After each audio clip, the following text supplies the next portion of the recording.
Rabbi, as somebody who knows very, very well the Middle East, and you know the different components of Muslim society, what is the difference between the Iranians and the rest of the Arab world? Well, first of all, people in Iran, they're not Arabs. They don't consider themselves Arabs, and if you call them Arabs, they're very offended. The world hears mainly today about the Shia Muslims in Iran, but it's the Shia mullahs who have now taken, for the past 40 years, who have taken the main stage, and that's what most of the world sees and hears. So there's a very big difference between them and the Sunni Muslim world. There's a lot of differences. I'll give you an example. Shias, for example, do not eat Jewish slaughtering, Jewish chita, and the Sunnis, which are the Muslims who live in Jordan, Saudi Arabia, Kuwait, the Emirates, North Africa, they eat the Jewish shechita, for example. There are other differences that stem from the beginning of Islam, where they basically split into two different factions, the Sunnis and the Shias, so they have a lot of bad blood between them. The Shias hate the Sunnis more than they hate the Jews, surprisingly as it might seem. This is all based on history of the religion and how everything spread out after their prophet Muhammad passed away.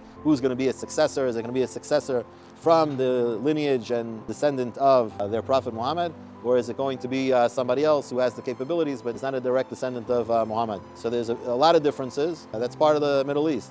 In some countries, they get along with each other. In Iran, up until the revolution, like I said, there were many factions, many minorities in the country. Saudi Arabia has a Shiite minority in the country, and currently they live very well together. I personally was there in those areas. Bahrain, for example, the population is mainly Shia, but the ruling regime is Sunni. So the Middle East is a place where you have a lot of groups, a lot of minorities, a lot of different interests, a lot of history moving together and living together. Sometimes it sticks, sometimes it works, and sometimes it can get very violent.